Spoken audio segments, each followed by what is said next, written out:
Good afternoon, and welcome to the Quincy Institute panel discussion titled, Should Washington Revive Nuclear Diplomacy with Iran under Pezeshkian? My name is Sridhar Parsi. I'm the Executive Vice President of the Quincy Institute, a think tank in Washington that promotes ideas that move U.S. foreign policy away from endless war and toward rigorous diplomacy. We favor a national security strategy that is centered on diplomacy and military restraint. Nuclear diplomacy between the United States and Iran has effectively been put on pause since October 7th.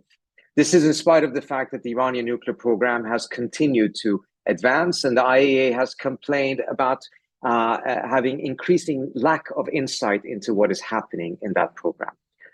But does Masoud Pezeshkian's surprise election victory provide an opportunity to revive nuclear diplomacy between the United States and Iran? His foreign policy team is likely going to be some of the same people that negotiated the nuclear deal in the first place. Biden officials have said that they will use the last months of their term to push for a ceasefire in Gaza. Should they also lay the groundwork for renewed nuclear talks with Iran? And is the nuclear issue the natural starting point for a dialogue between the US and Iran under Pezeshkian? Or is it better to use that to prevent the further escalation of violence into an Israeli-Hezbollah war that unfortunately seems to be increasingly likely? To address these and many more questions, we are bringing back the gang. For those of you who have followed our work for some time, I know that we have on numerous occasions brought together Suzanne DiMaggio, Aaron David Miller, and Professor Vali Nasr precisely because of their expertise and excellent reading into the tea leaves in Washington and in Tehran. So without any further ado, let me first tell all of you who are watching this on Zoom that we will take your questions if you ask them through the Q&A function. And if you're watching this on Twitter or on Facebook, we will try to get your questions as well if you put it in the comment sections. So let me introduce our excellent speakers. Aaron David Miller has dealt with U.S. foreign policy in the Middle East for longer than anyone should be allowed to, in my view. He has served as an advisor to 6 secretaries of state, both Republican and Democrats, and has written 5 books on the region. He is currently a senior fellow at the Carnegie Endowment. Suzanne DiMaggio is also a senior fellow at the Carnegie Endowment, where she focuses on U.S. foreign policy toward the Middle East and Asia. She's one of the foremost experts and practitioners of diplomacy with countries that have limited or no official relations with the United States, especially Iran and North Korea. And she is uniquely positioned to speak on the behind-the-scenes diplomacy between the United States and Iran in particular. She is also a co-founder and former board member of the Quincy Institute. And last but not least, we have Professor Vali Nasr of Johns Hopkins SAIS, who has served both as senior advisor to U.S. Representative for Afghanistan and Pakistan, Ambassador Richard Holbrooke, as well as Dean of SAIS. He is one of the foremost experts on Iranian policy, foreign policy in the United States. So let me start off with you, Suzanne. You have played a crucial role when it comes to track 2 or track 1.5 between the United States and Iran in the past, including during transition periods in Washington. If there is a desire for renewed diplomacy down the road in the Biden administration, how do you think they should play the period from now until January? And what are the do's and don'ts and the lessons learned that you have gathered over the course of the years? Thanks so much, Trita, and thanks to Quincy for organizing this webinar. It's good to be back with the gang to discuss this, which seems like a critical moment. So first, let me just look, when I think about the suggestions for the Biden administration over the next several months, most urgently, of course, is to secure a Gaza ceasefire agreement. As we saw during the brief humanitarian pause in Gaza in late 2023, every Iranian proxy and aligned group stood down during this period. In addition to ending the bloodshed and massive suffering, a ceasefire would calm the situation in the region more broadly. And of course, it would also create a more hospitable atmosphere for any diplomatic initiatives between the United States and Iran. So my understanding of the administration's approach to Iran at present is to try to keep a lid on escalating tensions over the coming months through the elections. And then if they won, this is while Biden was still running, attempt to forge a path to negotiations, particularly nuclear diplomacy. I believe the administration will continue with this approach in the coming months.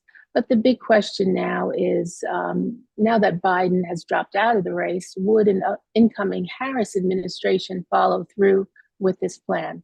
We don't know for sure. I'm fairly persuaded that there will be an element of continuity, but of course there are some wild cards, which we can discuss later if there's interest.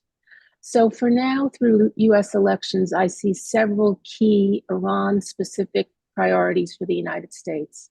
One is preventing a war between Israel and Hezbollah, which could easily expand into a direct US-Iran military conflict.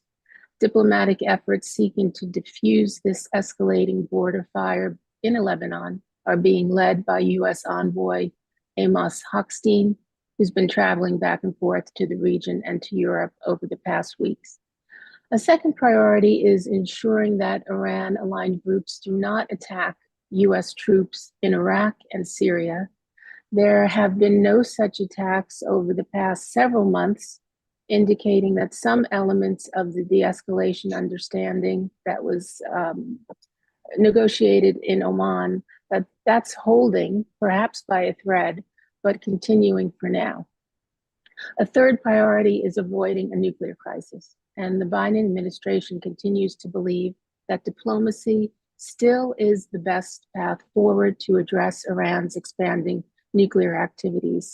And my understanding is that there are quiet efforts behind the scenes to maintain space to restart nuclear diplomacy following the election.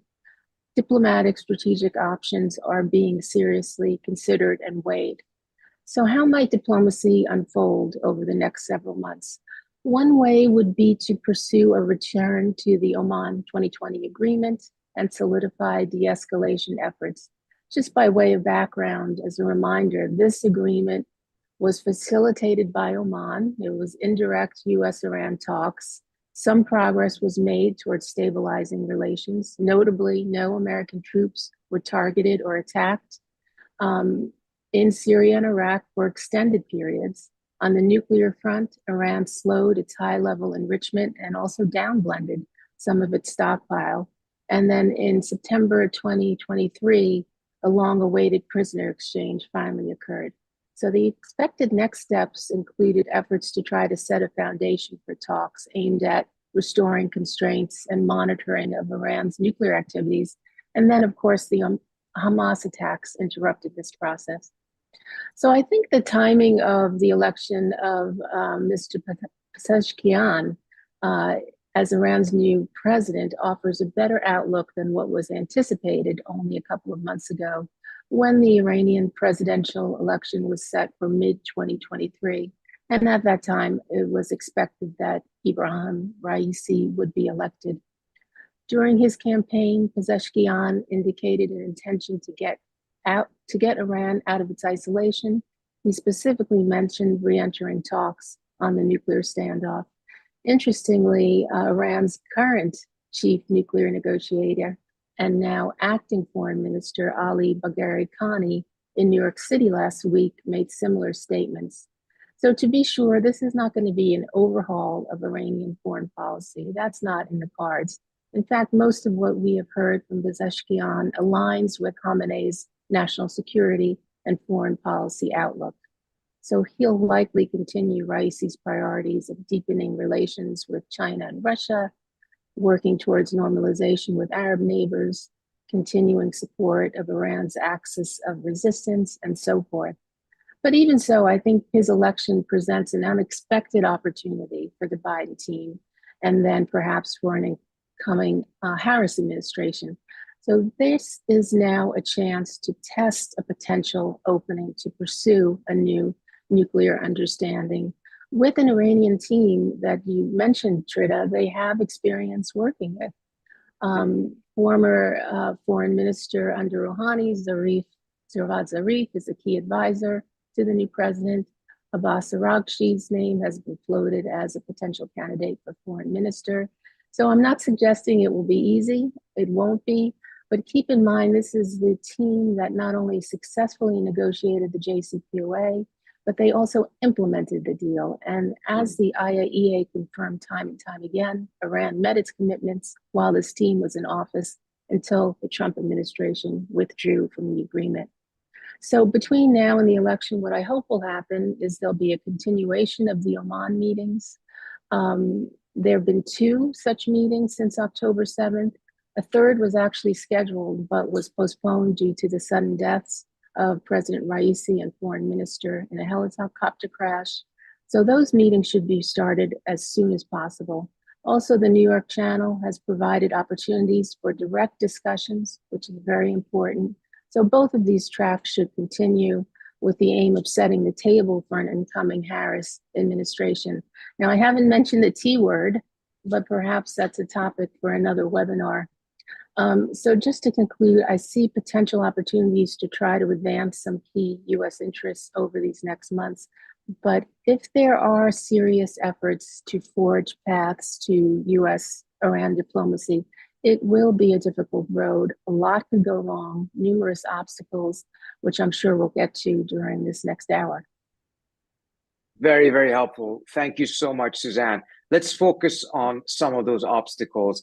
Vali, from your standpoint, how do you see Iran's read of both the situation in Washington? It is under all circumstances a tricky period to engage even in quiet diplomacy, but perhaps particularly tricky given just the recent developments with Biden stepping aside from the ticket and Harris taking over, she being somewhat of an untested card, unknown quantity for the Iranians. As well as, the degree to which Pezeshkian really has much leash and maneuverability on this issue. Some of the previous concerns of the Iranians, I presume, and you correct me if I'm wrong, are still standing, which is, how reliable is an agreement with the United States if presidents don't respect the previous president's commitments and signature. Vali, how do you think the Iranians are reading the situation? I mean, sort of building on excellent points that Suzanne raised, and also there's a track record, of course, in relations between Iran and the Biden administration, not only the Oman talks, but the Vienna talks. I have to say that despite what we hope, the Iranians basically during the campaign, when a lot of the talk about the nuclear issue was unfolded, were operating under the assumption that Trump will be president.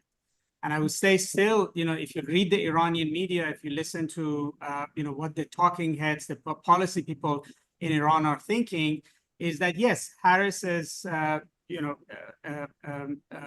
imminent assumption of the of presidential Democratic presidential candidacy is a bit of a monkey wrench in their thinking, but still the assumption is that it's not a given they will with Biden and his team, but are also preparing going forward, dealing with Trump. In fact, Pezeshkian's chief of his campaign very forcefully said that Trump's a businessman, we're businessmen, we're ready to cut a deal. I mean, that was didn't mention Biden at all. So I think it's important to keep this conversation also in a sense of if there is a new administration, how should the United States actually carry the torch forward from the Biden administration? Hopefully they will be open to moving forward. I think that Iran, and I also want to say at the outset, this has become an American practice that when you have a reformist become president in Iran, all of a sudden an Iranian president is completely irrelevant. And all of a sudden, unless the Iranians totally cave in, voluntarily give up their nuclear program, all of a sudden become liberal Democrats or a version of Saudi Arabia, for instance, or UAE, then nothing really matters. I mean, the only Iranian presidency I remember has mattered to the West is when Ahmadinejad became president. Then nobody really thought that there was any other power in Iran other than Ahmadinejad. And that's a problem, because I think it complicates the way we think about things. Iranian presidents do matter. It was Rouhani who took responsibility to go to Geneva to negotiate. He took responsibility for forcing the issue of signing the deal, which ultimately the supreme leader accepted. he took responsibility for Iran not leaving the deal when Trump did. Under another Iranian president, Iran might have left the deal at that point. And in Vienna, it was open secret among all the P5+1 that the Iranian president and his representative Bagheri Kani in Vienna had authority to sign at the end. And probably had Rouhani been president and had Biden not made the catastrophic mistake of postponing negotiations with Iran so far after he became president, that probably Rouhani would have signed a deal in Vienna and would have taken the responsibility back at home. So this idea that nothing makes it, there's no difference between Iranian presidents is actually an issue that we have to deal with, but it's not a given. So Pezeshkian has started essentially not only by making clear that he believes that stabilizing Iran's society, stabilizing Iran's economy, things that also the Supreme Leader, IRGC, everybody wants as they're going into succession, demands lifting of sanctions, and lifting of sanctions means talking to the United States. So talking to the United States is argued is not a foreign policy want, it's not a foreign policy issue, is now fundamental to stability of Iran as a country. And this argument was socialized on public television in Iran during presidential debates very, very forcefully. And it became almost ubiquitously accepted by every faction other than the hardliners in Iran. And even the Supreme Leader a few days ago said publicly that I asked the Iranian parliament to cooperate with the incoming president in resolving sanction pressure. Not saying you should lift it, but he basically endorsed the effort of the new Iranian president, at least that he would like to find a way to lift sanctions. Now, the obstacle in the eyes of the Iranians is not their own system, it's the United States. Is the United States willing to engage in a serious way the way it did in Vienna? Right? Yes, I think the Oman channels that Suzanne mentioned are extremely important in maintaining the momentum. But let's not forget, there was one point at which it was the United States that actually canceled an Oman meeting because of October 7th. It was the United States that refroze the $6 billion that it made a deal with Iran for a prisoner exchange. As much as we don't like that idea, but it was a deal, and it was the United States who backtracked on it. So what is the Iranians is the Biden administration actually committed or can basically engage Iran? Will a Harris administration be committed to engage Iran in a serious way? And then will the Trump administration be willing to engage Iran in an important way? So to them, yes, there might be obstacles to a deal and selling a deal to Iranian parliament, to conservatives back home, to the Supreme Leader. But we're not at a deal yet. Question is there a serious path to nuclear diplomacy at this point in time? And the question is that the US is obviously not in a place to do this. You have a lame duck president now. America's internally focused. And at the same time, as Suzanne mentioned, you have many other things going around in the region. And I think the Iranian view is that the US cannot compartmentalize the region. It cannot think that it can have a Gaza deal or it can avert a war between Hezbollah and Israel and sort of park the Iran issue to the side. That it has to have the breadth of vision to be willing to engage on all three fronts. All three fronts involves Iran. And ultimately, the nuclear path is a way of helping the Gaza path and helping the Hezbollah path, because it actually gives the new administration in Iran a sense that there is a roadmap with the US. And I have to say that the European and American reactions to Pezeshkian's election has actually have sent the opposite signal to Iran, that they're dismissive, that they don't see any relevance in engaging Iran at this point in time, and that Pezeshkian can very soon have to explain to the Iranian public and to the Iranian parliament and to Iranian hardliners why was he so enthusiastic about talking to the United States if there is not a sense that there's a there. And if we watch the Iranian elections, it's very important to note that there is a political public in Iran. These were not like Arab elections in which sort of they were rubber stamped. It was intense campaigning. The outcome was some places unpredictable. A favorite candidate of the supreme leader and IRGC didn't make it to the second round. And so Pezeshkian won the 50% plus participation rate and won on the back of that he presents a window solving Iran's problems. And he has to show that actually the assumption that there's a diplomatic track and that the way he presented it actually has validity. Otherwise, his task of selling this in Iran will become more difficult. And I would close with this, that, you know, when Biden was running, the Democrats made all kinds of noise that they were going to go back to the nuclear deal. In a debate, all of them raised their hand with the exception of one saying they were going to go back in the deal. And that was very, very important to the Rouhani administration and to Zarif and others in maintaining the momentum. Biden came in, and I would say it very bluntly, Biden reneged. He decided maximum pressure was just fine and dandy, and the United States should stick with it and kick the can down the road. And that did cost the advocates of nuclear diplomacy with the United States, even after the United States had left the deal, very dearly, and it did contribute to the election of Raisi in Iran. And so the US has to be very careful not to make the same mistake again. Thank you so much, Vali. So, Aaron, on to you. What Vali is saying, on the one hand, this is now an internal economic issue for the Iranians. This is not just foreign policy, which means just talking about de-escalation in the region, as necessary as that is not enough. Because de-escalation in the region is not going to get the type of sanctions relief, the degree of sanctions relief that the Iranians are looking for. So it seems then that they're looking for quite a bit more. I know you're skeptical about anything really being able to be done in the next couple of months, given all of the political factors here in Washington. But some things may be necessary to be done, given how the region is already going in an escalatory direction. So what would your advice be to the Biden administration, given everything that Suzanne and Vali said? On the one hand, there is an opportunity. Missing that opportunity can create an even worse situation for a potential future Harris administration, perhaps. What are your thoughts? Thanks for having me, Truda. It's great to be here with Vali and Suzanne. Look, I'm a determinist when it comes to these matters. Governing is about choosing. And the strategic imperative for this administration has nothing to do with foreign policy.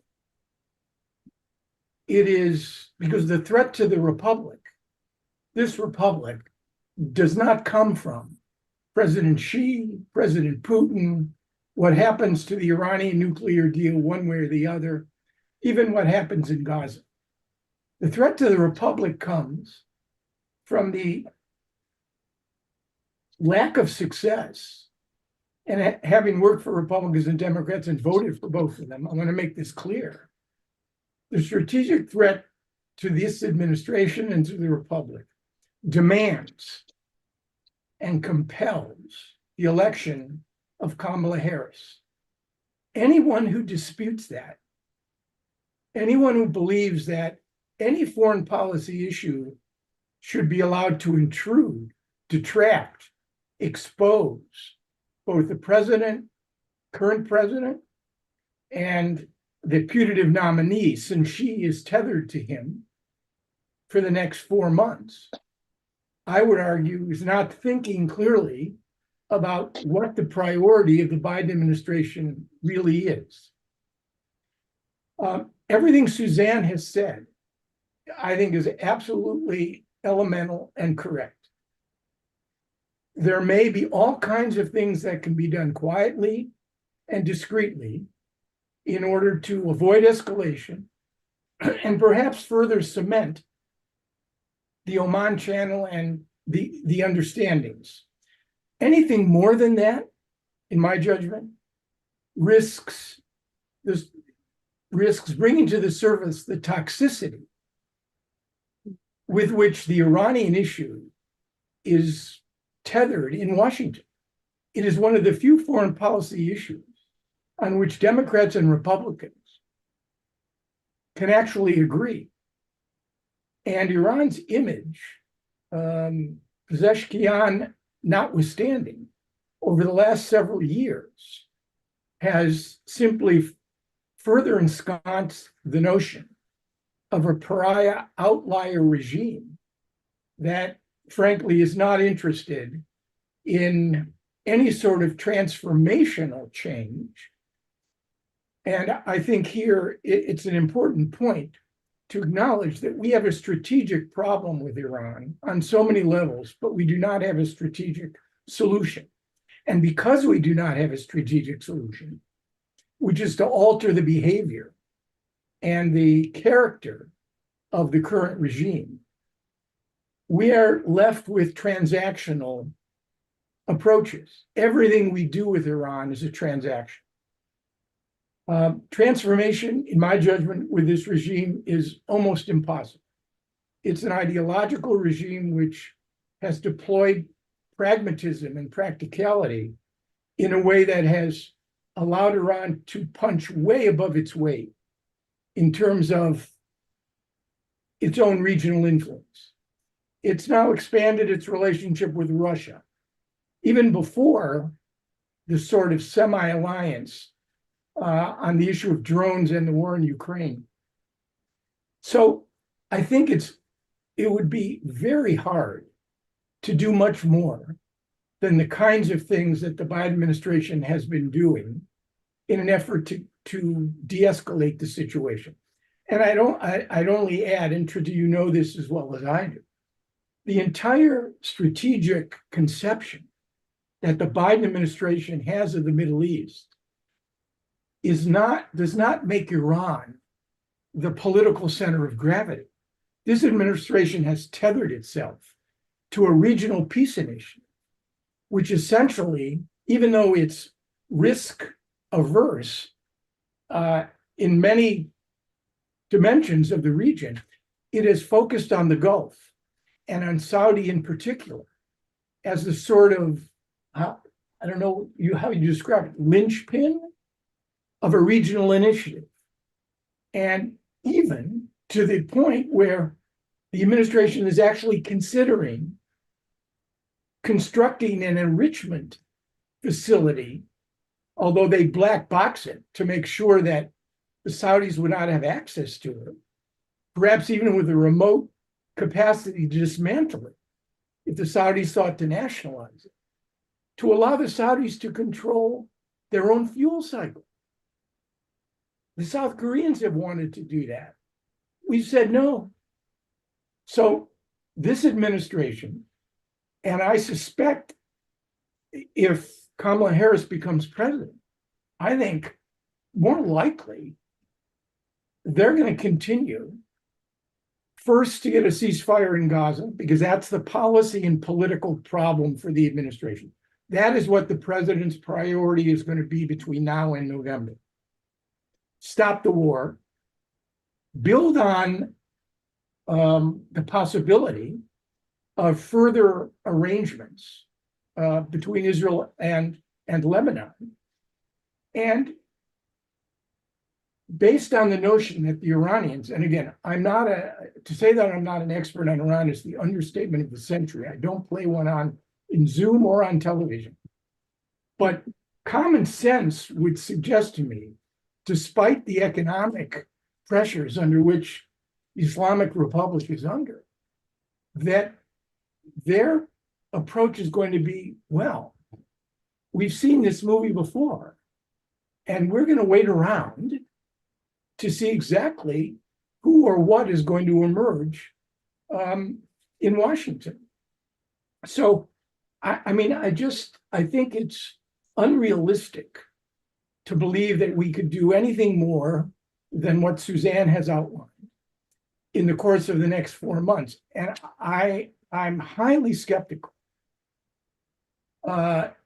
given the focus on Saudi and the Gulf, because of Abraham Accords, because of Arab hydrocarbons, because of stability. The Gulf survived the Arab Spring, as 5 other Arab states we're in active phases of dysfunction. All of this has made the Gulf, and because of Iran, all this has made the Gulf the political center of gravity for the Biden administration. And I suspect if there is a Harris administration, that's likely to continue. Very interesting, Aaron. And I think you're quite right. You are pointing out clearly the administration never prioritized Iran. It's always been Saudi or some other entity that has been at the center of their focus when it comes to the Middle East policy. And that actually, I think, has done something that may contradict one of the things you said. You mentioned earlier on that the politics of Iran in Washington is horrible. And whether you're Republican or Democrat, it's closed and it doesn't allow the president much maneuverability. The exception to that, of course, is that what Valley mentioned earlier on, when Biden was coming in, the politics on the Democratic side was actually squarely in favor of engagement and diplomacy, and to a very large extent that was squandered. And now we're back into a situation in which the politics is very negative on both sides. You mentioned the Saudi deal, which is interesting that they would be pushing for that, particularly mindful of what you said earlier on about the importance of saving the democracy and the republic right now.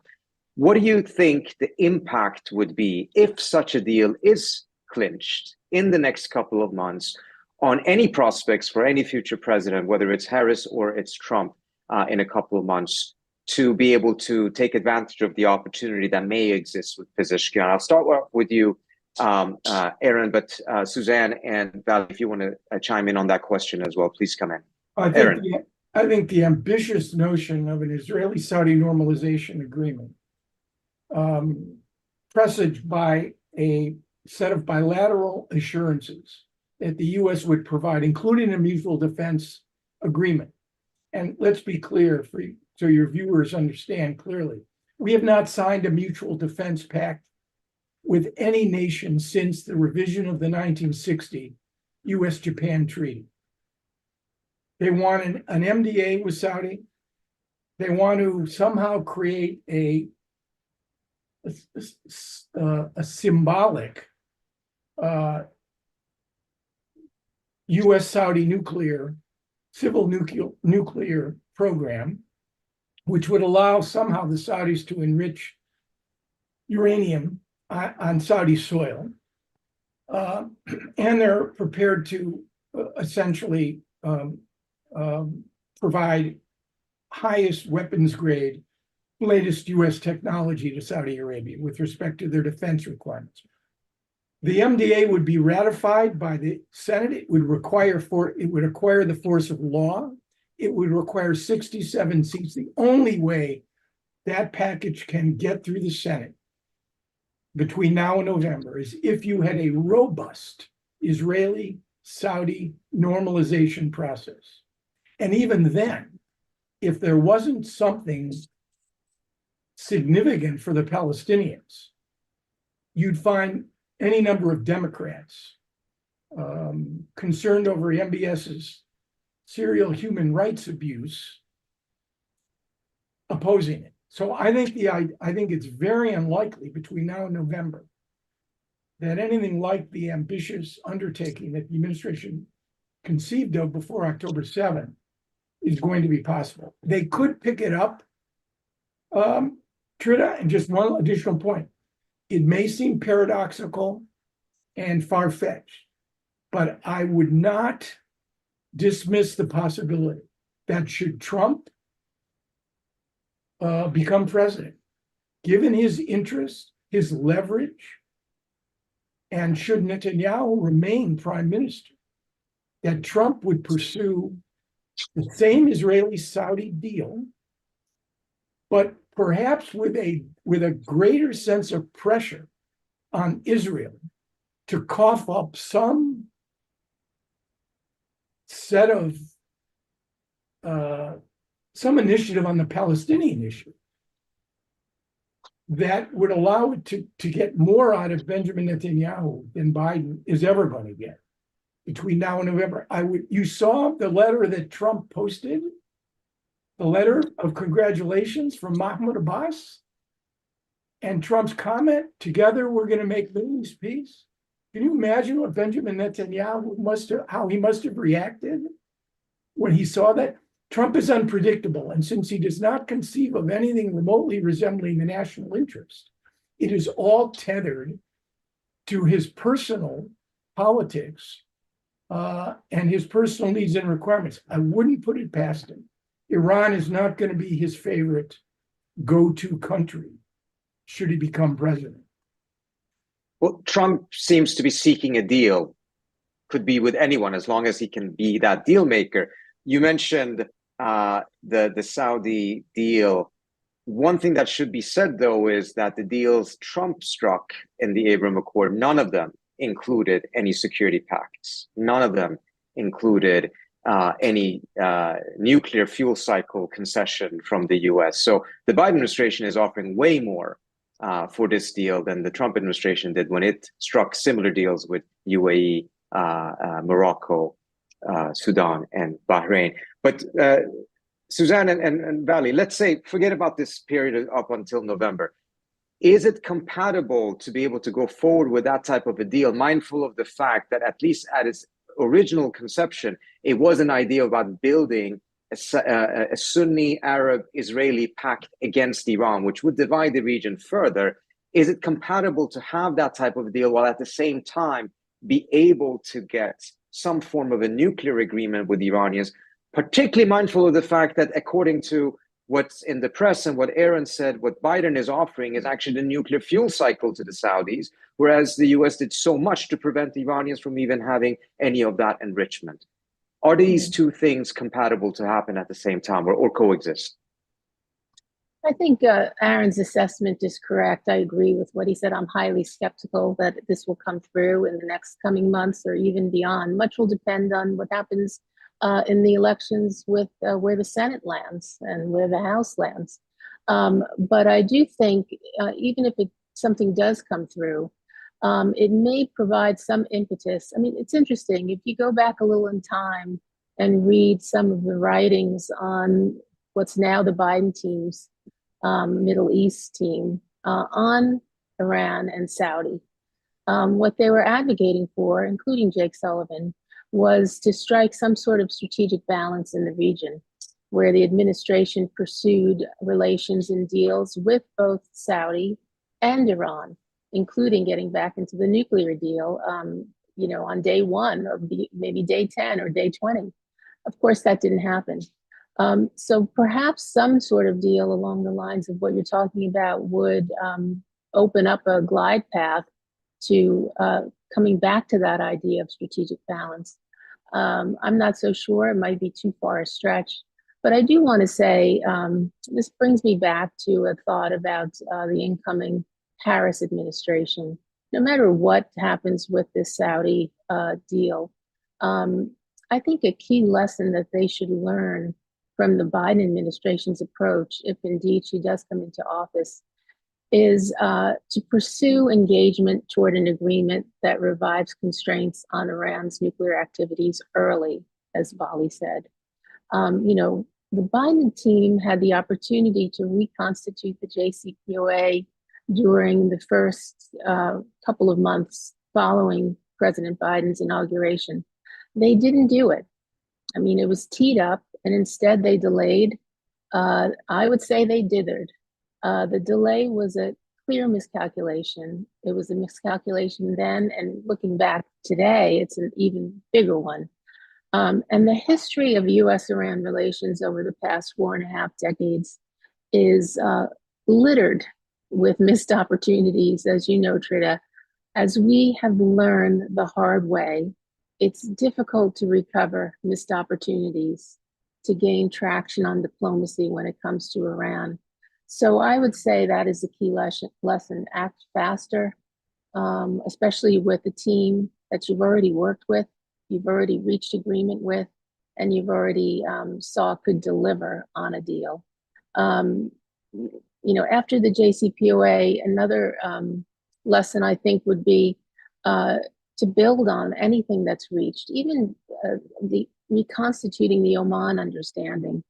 After the JCPOA, fatigue set in on the part of the Obama administration. It was an arduous set of negotiations, and I think everyone was tired. and they didn't really seek to build on what was accomplished beyond nuclear. So that would be another lesson I think that we have to learn. It's a long way to get to what I'm talking about, but I think it's important to think through if we're going to go down this road, how can we do it better? And on that point of view, just one thing for the Iranians, I think a key lesson they have learned is on sanctions relief. I think they are probably regretting that in the JCPOA, they didn't insist on a similar mechanism to monitor sanctions relief the way we had a mechanism to monitor their commitments to what they agreed to on their nuclear activities. So I think if negotiations got underway again, this would be a key part of it. What kind of guarantees would the Iranians be looking for? And I think some sort of mechanism to ensure that sanctions relief is being followed. I don't know how you would enforce that. Maybe you couldn't, but at least monitored and being more transparent. Thanks so much, Suzanne. You mentioned, some of the challenges the Harris administration would face coming in, and plenty of issues to focus on, and Iran would probably not be a top issue within the first year. But Jonathan Tyrone from Bloomberg asked a question that is very important, that points to the fact that some of these schedules, some of these choices are not necessarily in the hands of the president. The snapback sanctions, UN Security Council 2231, the snapback in that expires in October 2025. Does this not force the next administration, whether it's Trump or Harris, to have to do something on the nuclear front beyond just de-escalation in the region? Because otherwise, you may have this resolution expire. This is obviously what the Iranians are waiting for. And a significant point of leverage arguably will be lost unless there is something that is done on this front. Vali, how do you see it? I mean, I agree. There's some issues that are out there that, unless you get ahead of it in an effective way and avert it, you may end up in a bigger crisis. And look, United States and Iran, when they met in Oman, I mean, part of that agreement was that in exchange for things that the United States wanted from Iran, that the U.S. wouldn't force the snapback sanctions over the expiration of UN-mandated embargoes on Iran's sale of arms and which was part of the JCPOA deal. And the United States actually abided by its part of the Oman deal, and that vote was about 2 weeks after October 7th. So the U.S. has a track record of actually avoiding one of these sort of landmines. The one coming up in 2025 is a big one, and in fact, yes, it does force the issue for the Biden administration.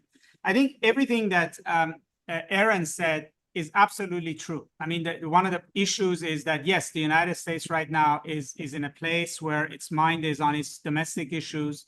It's in a place that it hasn't been before, even with the passing of the torch. And if you're sitting in Tehran, you're sitting in Riyadh, actually being able to capture US attention and sustain momentum or push policy in a particular direction is extremely hard. But I do think there are pieces of this that fit together, that ultimately, once the election's done and the Harris administration or Trump administration has had time to think about it, even if they want to deprioritize the Middle East and focus on Russia and China, there are these things that they need to do. I mean, Aaron is absolutely right that the priority will be this deal with Saudi Arabia, and he laid out very well how Washington thinks and approaches this. But you have to also look at the other side of the picture. I mean, partly in the region, it's very clear that this deal is not so much about Iran anymore. It's a lot about China. And if the United States wants to sort of maintain clear hold on Saudi Arabia's technology, investment, etc., and avoid it basically moving closer to China in critical ways, then it has to sign this deal. And yes, it cannot pass it through Senate unless there is the Israel normalization component. Secondly, Iran and Saudi Arabia have already carried out the rapprochement. They're entering the second year. Neither side is showing any appetite for going back to where they were before normalization. Neither side wants the Persian Gulf region to be a hot zone of war. They want to maintain the stability that they have. The Saudis are enjoying a peace with the Houthis. The Houthis are shooting in every direction, except at the direction of Riyadh anymore. And I think those imperatives suggest that the Saudis don't want any normalization or a strategic partnership to basically reignite all of their problems with the United States. And yes, the United States is going to make a commitment to Saudi Arabia's defense, but the United States doesn't have a really reassuring record with the Saudis. I mean, last time when the Iranians attacked oil facilities in Saudi Arabia, President Trump was nowhere to be seen, was missing in action. And ultimately, the Saudis would like everything that comes with a strategic pact, except I don't think they would like to trust America's resolve to actually defend them. Secondly, in all of our conversations about normalizations, we factor out that there's actually real street politics in the Arab world that is extremely angry about what's happened since October 7th.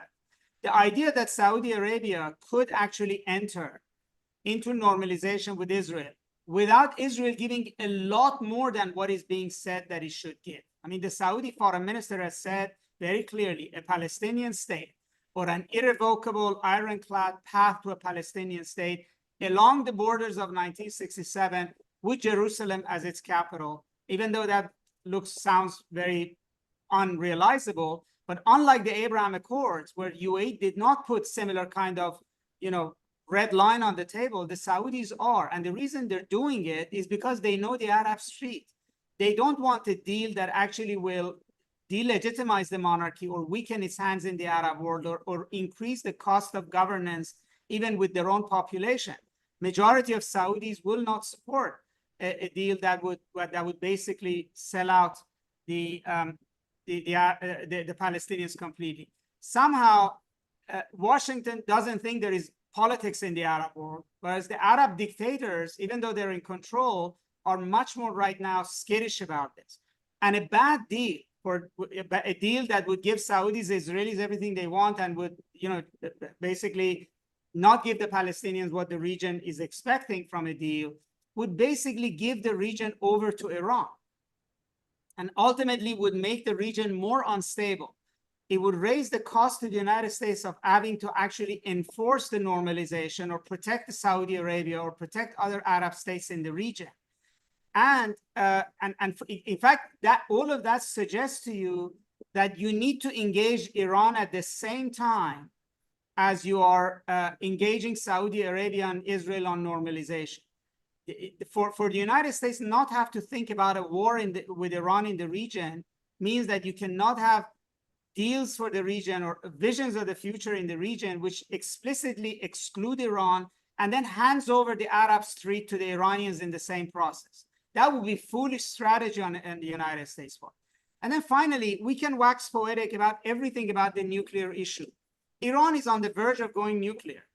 And an Israeli attack, an American security deal with Israel, with Saudi Arabia and Israel that would be threatening to Iran could push them over the line. Now, what are the choices here for the United States? You either accept a nuclear Iran and say, it's like Pakistan and India, we accept that they're nuclear. You go to war with Iran, or you have to engage them diplomatically to avert that outcome. And so I think, yes, the United States can say, I have no time for anything in the Middle East right now, which makes perfect sense. But you can't say, I only have time for forging a deal between Saudi Arabia and Israel, but I don't have time for everything else. Because then you're setting up yourself for having to go to the region and actually put boots on the ground one way or the other to defend Saudi Arabia, to avert a nuclear Iran, which means that then Iran will become your topic number one. And so I think, yes, every restriction, every impediment is accepted at face value, but end of the day, we're at a very critical place with Iran. You either find ways diplomatically to reduce tensions, or we're going down a very, very dangerous path with Iran, which I don't think looks at all, promising in the next few years if the current trends continue. Vali, yes, I want to give you the word, but I want to just put one finer point on it, Aaron, which is take everything Vali said here, which is that whether you like it or not, this is going to come up on top of the agenda one way or another, particularly if there is a Saudi Israel deal. Now, share with us your view and your read, not just of how things have happened in the past, but particularly with an eye on who are the people that are likely going to be in a Harris administration. We do know that Phil Gordon is the current national security advisor to Harris. He served in the Obama administration. He left, in my view, reading and talking to him, rather humbled about the limitations of what the US can do and cannot do, and left with a very strong skepticism against regime change wars. Given the personalities that you think will be in a Harris administration, how do you think they will handle the exact scenario that Vali just painted for us? Look, my view, and it's prevailed on Iran, it's prevailed with rare exception, is that Democrats and Republicans basically their policy strategies, tactics are very risk averse. I've yet to see, with the exception of the JCPOA, a risk readiness on the part of any administration or any senior American official, Secretary of State, National Security Advisor, let alone the president, to try to do something truly ambitious and bold. And I was going to pose a question. We should have another discussion on this question. But my whole view is that transformational diplomacy between the US and Iran is not possible. It's just not possible, which is why everything that we do is transactional. We're not going to pursue regime change. We're not looking for a major confrontation, a major regional war with Iran. And between those two parameters, we tack, we maneuver, we look for de-escalation and an expedient way to reduce the prospects of conflict. Am I wrong to believe that transformational diplomacy, a fundamental change and the creation of what you and I, normal humans, would describe as normal, peaceful relations between the US and the Islamic Republic are possible? Am I wrong to believe that that is a hugely difficult lift? We can apportion responsibility for why that so many obstacles in that path, but is that an inaccurate point of departure? Well, let me throw that to Suzanne, because I think you're right. With the exception of the JCPOA, there wasn't any deliberate effort at transformation. The administration itself does paint the Saudi-Israel deal as transformative, as did the Trump administration when they started off with the Abraham Accords. Suzanne, you also dealt extensively with the Trump administration. How do you see a second Trump administration handling these issues? What did they learn? Are they going to go back straight into maximum pressure again? Or will they, despite their rhetoric, recognize that perhaps there is a much, much better effective path that they can pursue if they're actually interested in some form of a deal? And again, with Trump, is big and shiny and perhaps even transformative seems to be attractive. Let me just touch upon this transformational diplomacy point. It really begs the question, had we not reneged on the JCPOA, had we not reneged on our commitments, where would we be today? Where would that relationship be?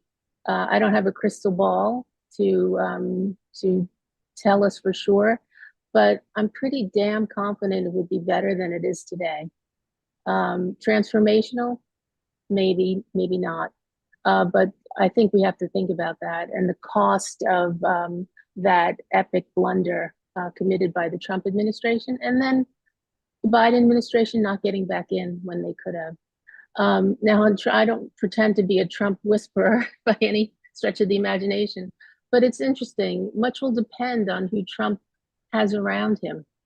If it's some of the names we're hearing, which are quite alarming, then chances are there probably will not be room for any serious diplomacy. I worked closely with the Trump administration during their outreach to North Korea, and we saw senior members of the team actually try to sabotage diplomatic efforts. But keep in mind, though, I think we'll all remember that during the Trump administration, he himself made a number of attempts to reach out to the Iranians. There's one pretty famous story where during UNGA here in New York City, he sent an official to Rouhani's hotel at night, knock on the door. Trump wants you to come to his hotel right now to have a discussion. Of course, Rouhani didn't do it. It just shows how limited and uninformed they were about how to actually deal with the Iranians. So do I imagine those sort of efforts would happen again? Yes, I don't think Trump could control himself. That's his impulse. He also dispatched Senator Rand Paul to do something similar with Zarif, try to bring him down to Washington all of a sudden. And of course, Zarif couldn't get authorization to do that. So with Trump, it's just going to be chaotic. It's just, there's not going to be, it's not so much that there's not even just strategy like there isn't with the Biden administration. There really isn't even a basis for some tactical cohesiveness or common sense. So who knows what really will happen. But I want to get to another point. You talked about the time frame between now and October 2025. I see that as a critical period. That is when, after that period, the ability for the remaining parties to the JCPOA will not be able to reimpose international sanctions. That will expire. So that is a critical window for negotiations. And the other thing, I really think it's important. Another reason I feel like there's urgency to this, the Iran issue is not just something we can keep kicking down the road. We can't keep kicking that can down the road. That's what we did with North Korea, and look where we are now. It's estimated they have perhaps 60 or so nuclear bombs and delivery systems. There is a debate in Iran now over whether to seek an agreement that would reapply constraints on Iranian nuclear activities. Clearly, Pezeshkian believes that Iran should do that, but there are others that see the advancements that the Iranians have made in their nuclear capabilities since Trump abandoned the deal that have resulted in Iran becoming a nuclear threshold state, providing Iran with what some Iranians have come to view as an important deterrent capacity that they don't want to give up. We've heard a steady stream of comments by various Iranian officials, former officials, boasting about Iran's advancing nuclear capabilities. So it's not only that the capabilities have advanced, but also we're seeing some Iranian decision makers or personalities view those capabilities that also has appeared to evolve now. Is this a deterrent that they will want to give up? I don't think we should have the luxury of time to find out. I think before Iran works to solidify itself as a permanent threshold state, I'm not saying cross the line to weaponization, but as a permanent threshold state, we should be more urgent in pursuing the kind of diplomacy to prevent that. Thank you so much, Suzanne. And that will have to be our parting words, very wise words and recommendations from you. Let me thank you, Suzanne, Vali, and Aaron, for a great conversation. As always, it's been a pleasure to have all of you back here with us.